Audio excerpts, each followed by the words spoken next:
Welcome to Real Flix Reviews. We're like a book club for people who hate reading, and this week is our short film episode, and we bring you no movie news at the end of the program.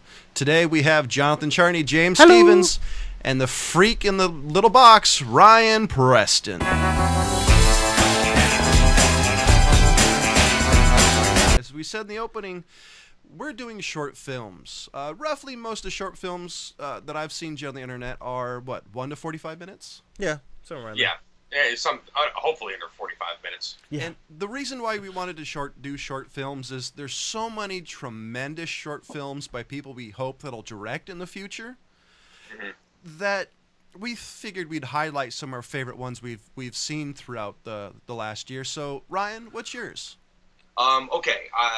Like you said, most of these are from, like film students and things like that, and just more like showcasing kind of things that they do.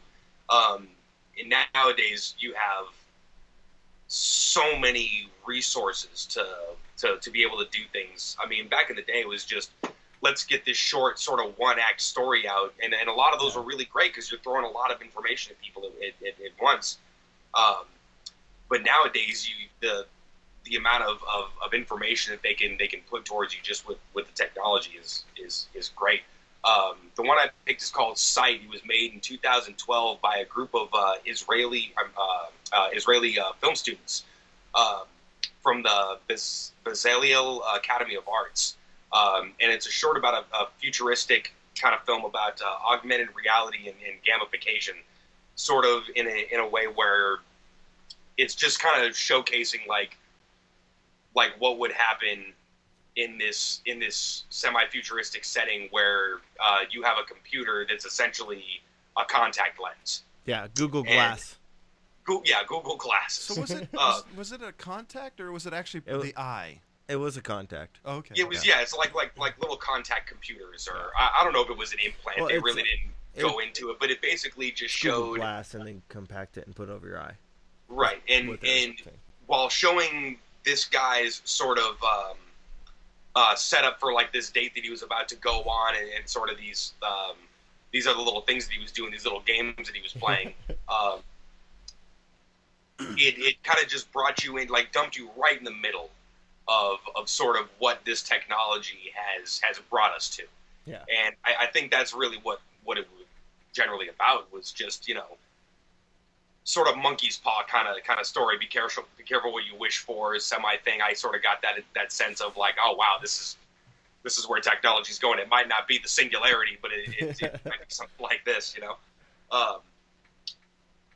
and it's sort of the future that we're cultivating for ourselves, essentially. And basically what these glasses do is augment your reality to where you can be playing a game, just watching TV on your blank wall, playing, little apps and stuff like that, adding information, checking other people's information based off their, a site system. It's like the iPhone, but attached to your eyeballs. Exactly right. Pretty much. But if your iPhone can scan other iPhones in the area and sort of, pull up your Facebook profile, like sort of right there in front of you. And see, that's that was one of the things I thought was kind of funny, is they're in the mid-date and he just asked her, so is there anything not on your profile I need to know? It's like, what?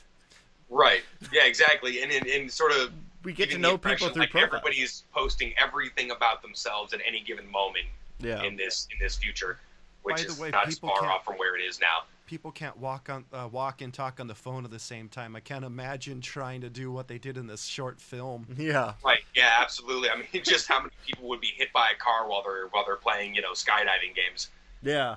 The thing that I thought was funny is the lady was talking about how her eyes crashed. I couldn't imagine that technology. It's still crashing in the future, and it's attached to your eyeballs, so you can't see anything. Right, but then, and really, I think the point of it, the overall message was sort of be careful what you allow people to do. You know what I'm saying? Like, okay, we're accepting all this technology, but what is going to be the eventual cost? You know what I mean? Exactly. Who has the most benefit from it? Right. And then, obviously it's sort of an extremist point of view with the whole stop, then let's try this again, kind of thing. Where he hacked her? Yeah, where he hacked the thing and went all mind control on her. I love the command prompt, though. That was good. That was pretty cool. I was hoping for some DOS or Unix commands personally. But yeah, I thought that was pretty cool. But listen, like the point is there is no program that's created that the programmer doesn't throw a backdoor into. Yeah. You know, that doesn't throw in a programmer code or, you know, or some kind of way for him to go back and adjust things or whatever. So even with that kind of technology, you start getting into brain implants and things like this in whatever 20, 30 years. There's still probably going to be that technology of a guy, you know, like, I'm going to leave myself a little entrance in the back here. Yeah. So anyway, but yeah, that's I thought it was kind of a poignant sort of a thing done very, very well. And yeah, I mean, like I said, I always like the just dumping you right in the middle of these worlds, you know, in 7.5 minutes, you know. I thought this was actually extremely scary. We're so you know, like you said, Ryan, we're so dependent on this stuff. I don't know, something about that, because I always thought it'd be cool to have an HUD or some sort of thing, you know, like that. But this kind of, it's like, oh, dude, that would kind of suck. Yeah. Well, I thought it was kind of funny because, I mean, during his date, I mean, there were little things like popping up, like, give her a little smile, change the subject, you know? Well, because he was playing his game Wingman. Yeah, I know, but I thought it was kind of funny that, I mean, he had that in there with his date, and it was giving him little kind of hints as to what to do. So I think that would be kind of cool for, you know, people who are socially awkward or don't know how to talk to people very well. And that's what a lot of people are saying right now, is that a lot of our memory isn't being stored in our brains anymore. It's being stored on these devices. So everybody has become like genius level sort of shit. I was kind of hoping you'd hear, "You got mail" somewhere in there, just because I thought that would have been funny. You know, even 40 years from the future, you can't get away from that. But I actually liked this little short. I thought it was really well done. Like Ryan said, it was well put together for, you know, it was just under 7 minutes, I think it was. Yeah, it was extremely well done. Yeah. So, of course, as most shorts, I mean, you're not going to get well acted anything. It wasn't that bad, I thought. But I didn't think it was that bad. It wasn't very well acted, but I mean, it was good enough for, you know, film students and and that type of thing. I thought the story was really well. I mean, it wasn't time wasted, is what I thought. I thought it was really cool little concepts. They were able to throw enough information so you could automatically get the idea of the story and carry on from there. Yeah, and I thought that you know, this type of story that he has could be developed into a great actual, you know, full-fledged story. It could be a really great break into an idea or a type of world where we've somewhat already seen, you know, a little bit of kind of I wouldn't go as far as say Johnny Mnemonic, but kind of that futuristic world. Some people were throwing in Blade Runner, but I think that's bullcrap. I'll be honest. I think with all of these, I'd love to see a longer or a continuation of the story. They give you enough that you want more, which is something generally, even from Hollywood, I don't do. Yeah. I want more out of these because these were original stories that are actually fascinating. Yeah. One of the comments on the YouTube, because it's posted on YouTube, it was published there, I think in September. One of the first comments was, or one of the most thumbed up comments was, "I wonder what happens next." Yeah. I saw that rape. one. Come on, what do you think happens next? Rape? Sick bastards. Cyber rape. Yeah. Augmented reality cyber rape. It's not rape, she won't remember. Oh, Jesus, John. She didn't say no. She didn't say no. But if you think about it in that story, Wow. the character and the story-wise and that they were showing, she won't remember. If they have to use a rape kit, it still counts. I don't disagree. Yeah, and then all of a sudden it pops up like, achievement unlocked. Oh, Jesus. Oh, great. Life's like Xbox. Well, that's what the wall reminded me of, because she was talking about the video games, and then that's where she saw the achievement from Wingman. Hey, what? Look, I got an achievement once for tying somebody up and putting them on railroad tracks in Red Dead Redemption. So there probably would be. That's true. I forgot about that one. That was pretty good. Yeah. So who wants to go next, James, or do you want? I'll hop on. The one that I did was Tears of Steel. John, you said you had a pretty good synopsis of this one. It says, according to the YouTube, it says Tears of Steel was realized through crowdfunding by users by using an open source creation tool called Blender. Yeah, that's what it was. Blender. I was trying to remember the open source. Is that like a Kickstarter kind of thing? Yeah. So this was pretty much a Kickstarter film. Yeah, well, Blender's the program they used, and I wish I looked harder. I didn't see where they got their funds from. It's actually crowdfunded. Yeah. So it's people on the internet giving them funding to do it. Yeah, well, like, is it a Kickstarter? There's a couple of versions of Kickstarter. People throw money in. I mean, I just was curious on what medium they used. That's what it sounded like to me. It sounded like this was put together by a bunch of people online who donated to it, and through an open source Blender, and they put it together, and it was done by a bunch of different graphic artists just to show what they could do with this tool. It looks wicked expensive. Yeah, it does. And I'm sure, I don't think it really was. I don't think it was all that wickedly expensive. But to me, this one, the actual premise of the story seems kind of like it's almost like a love story type thing. It has an anime feel to it, I'll be honest. That was kind of the anime story I kind of got out of it. But the graphics were really good. I mean, the story had some pretty decent-sized holes in it as far as you coming in the middle of it. You're like trying to still figure out why he's trying to romance this robot so they can hack it type thing. And I thought it was a great concept. It was only done in 12 minutes. It was produced by a Netherlands company, I think it was. Yeah, it was... Yeah, they look Scandinavian. Yeah, it was Netherlands or somewhere around there. And to me, most of this film felt like they were trying to force so many different things in a time limit that they had. And a lot of the weapons they pulled out were kind of like, really? I love the guy when he puts his in. Yeah, and then they go into slow motion. Yeah, that. Yeah. It's like when I was a kid, they had the Ninja Turtles that would throw pizzas at you, the toy weapon. That's what that reminded me of, was the disc launcher thing. Yeah, but all in all, I think this one, Tears of Steel, was actually really well done for being basically online supported. Oh, yeah. So I thought it was really cool. I think the story needed a little bit more development, but for 12 minutes, how much of a story are you going to really develop, you know?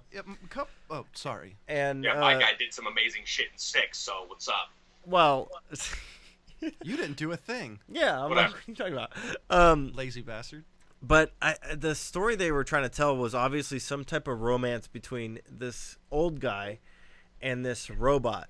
Now, my thinking, because they showed a person's brain in there, is that they probably took people's brains that were in the area and put them in these robots to have control over something. That was the guy that was the kid back in the day. The chick was the start of the whole robotics thing. She ended up becoming one of the actual robots. They still have her brain. They're trying to get him to do something different that he didn't do in the past so that she'll love him instead of destroying the world. That's what I got from it. I kind of got that. I was getting there. Slowly. Yeah. But that's Very that's what I mean by there's so many freaking plot holes. Yeah, it was an insane thing. It was a really crazy plot to throw into 12 minutes. Yeah, that's what I'm saying. It was way too much. I was going to say, I think instead of plot holes, there's just so much to throw at you that it seems there's not enough to hash everything out. Yeah. They're really hoping that you understood, a lot. Yeah. Yeah. Exactly, and some of it was subtle, some of it wasn't. Yeah, right. So I think this one would be really well done if they did it in 30 minutes, not 12, or 3 to 10-minute installments like episodes. Yeah, but like Ryan said, I think the graphics that they did were so expensive and so immense that I'm thinking that probably ate up a lot of their time limits. I'd had to. I got to say, the end of the movie, I'd loved the line, "It could have gone worse." Yeah. Right. As all these robots are coming in, destroying everything and destroying around them, the lady looks around. Could have gone worse. Yeah. Worse than what? Right. Yeah. Like everybody dies. Yeah. Worse than the robot blowing up the entire world. Worse than this post-apocalyptic, crazy dystopian future. I thought the tagline on this one was pretty funny. He wanted to be awesome in space. Oh, yeah. Dude, that was the craziest line. I almost wanted to shoot the TV. I just want to be awesome in space. What the fuck am I watching here? What is going on? Yeah. But somehow I can see you actually saying that, Ryan. Me? I wanna Holy be awesome shit. in If I ever space. say that, kill me. or something. I could totally hear you saying that. Dude, I just want to be awesome in space. Oh, maybe it was when I first met you as a kid.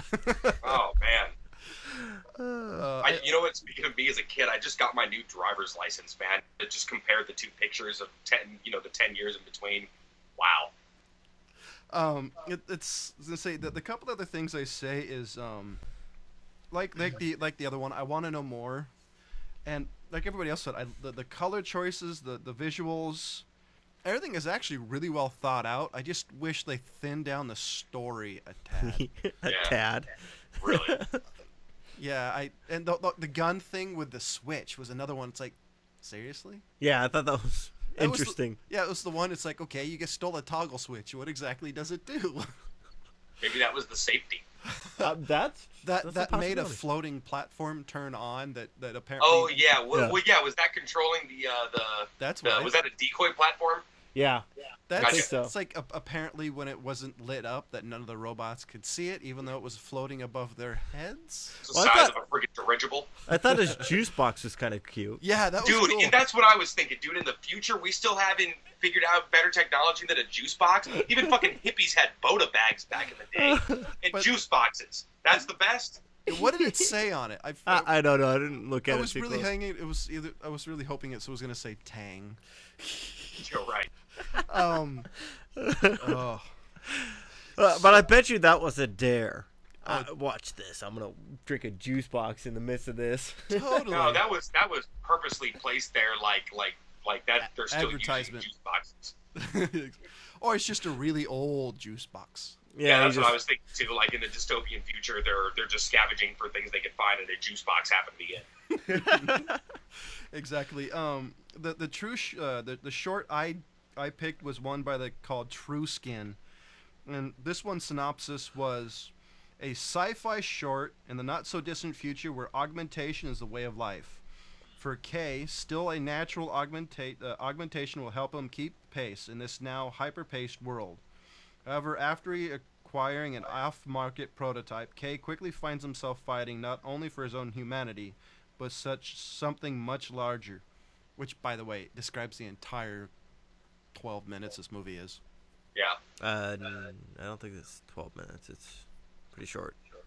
Shorter than mine. I actually thought the visuals to me had kind of a Blade Runner look, but with a lot less rain and smog. Right. That's pretty good. Yeah. That was my first. The other part was in his visuals. There's ads. Yeah, that would drive me nuts. I hate ads on iPhone apps. If I had it in my vision, I think I'd end up ripping my eyes out. I think so shooting too. myself. I'd rather be blind. Yeah. I really, truly, truly would rather be blind than have advertisements projected in my eyeballs.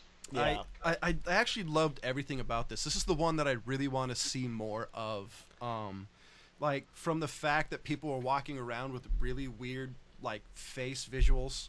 Well, not to mention the way that they left it, that seemed like the first episode of something kind of cool. Didn't it? I mean, you remember the old Nokia phones that had these cases that would do all sorts of lighting up and stuff? Sure, yeah. That's what these people's faces reminded me of. Just some really random thing. I just love everything about this short.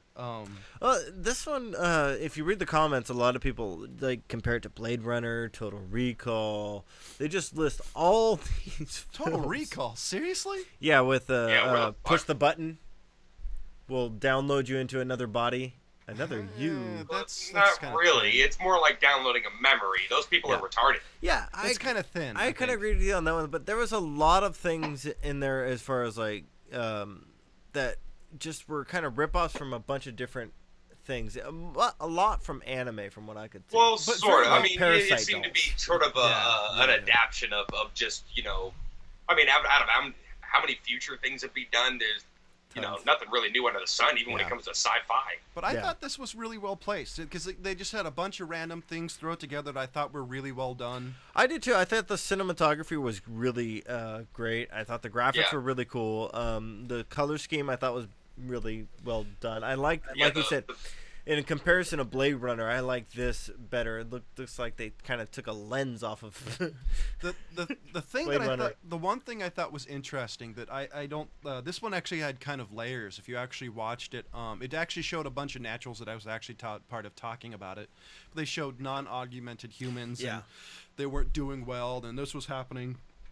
I thought that was really well done. I thought they were able to have so much story, but not a whole lot that would confuse you. I think they had a well, that's the thing. I really like the point of view that it was told from. I like the narration, the kind of old school sort of private eye film noir sort of narration that was going on with it too.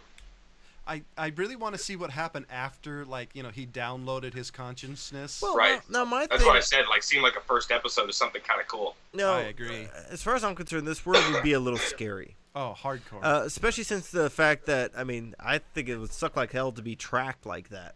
Oh, yeah. Where it's your body giving off. I mean, thank you, Obamacare. Right. Now, all political opinions aside. Yeah, I had to throw it in there, guys. You knew it. Anyway. Strike one. Now, my thing is there's a big plot hole here for the next episode. Like what? Like what? I mean, it says that he changed his face, but he still had that classified chip or whatever he called it in that body. Mm-hmm. So he downloads. How does he get the chip back? Well, I'm assuming what it would be is now they're after him. They have him. They have his body, but they want him. So I'm assuming. Or maybe it's a software upload. Well, no, they said it was a chip. Yeah, they said it was a chip, though. But so I'm assuming they're just going after him now, because he knew about it. I mean, I'm assuming it would be something like that. Right? Yeah, it was wicked classified or something crazy. Yeah, like that. so I don't know. I thought it was interesting. But you know, look, that's one of my favorite things about watching sci-fi shorts in general is just they dump you right in the middle of the world. They have no plan on ever explaining anything, one end or another of this. You know what I mean? They don't bookend it with these crazy explanations, you know, as far as like, this is how this works, this is how this works, this is why this is the way it is. They just put you there, give you the facts of the universe that it's in, and then tell you the story that it's about, you know, without having to get bogged down in all this kind of crazy why. But the ones we've done today, I want more. I mean, I seriously, I want, especially this one. Except for James's, that was weird. Well, that would take a couple of movies. That would take a Peter Jackson-length movie. Right. Yeah, no joke. Exactly. But I seriously, I loved this one. I saw it, and I'm like, oh, this is amazing. And it's a short. Damn. Yeah. Because right at the end, when he pushed the button, it's like, okay, what happens? And then the credits, like, you know, Stella moment. You know, it's like, no! Yeah. I agree. As far as, are we giving any of these guys numbers, or what are we doing here? Yeah. What do you think? Shoot, I think just as far as I'd like to see some more from these kids. I mean, here's my only thought is I give them a 3 across the board if I'm gonna pick. I mean, I have a hard time giving these numbers for some reason because these are short, and some of these are student projects, and some of them are just guys kind of goofing around. I like all of them. Far as rating, I don't know. But I agree with Ryan. I want to see more from all these guys. I agree with that. Except for you, you fucked up. I was gonna say mine. I would like to see a little bit more from the graphics guys. I want to see at least 5 more minutes of footage.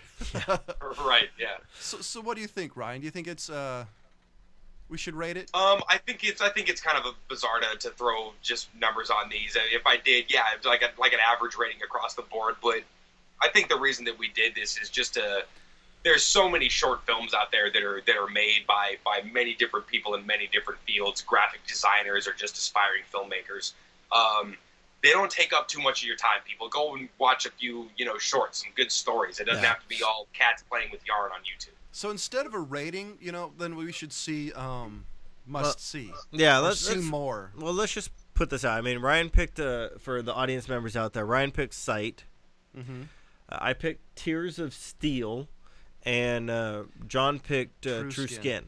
These will be in the show notes at the bottom of the film on when we post it on Old Guy Tech's website and on YouTube, so you can directly go to where they link and comment and let us know what you think of them. This episode of Old Guy Tech TV is brought to you by Ward's Automotive. specializing in Banks Power and Pack Brake, servicing your car or truck and specializing in diesel engines. Over 30 years of service, located in Diamond Springs, California. Give them a call at 530-626-5588.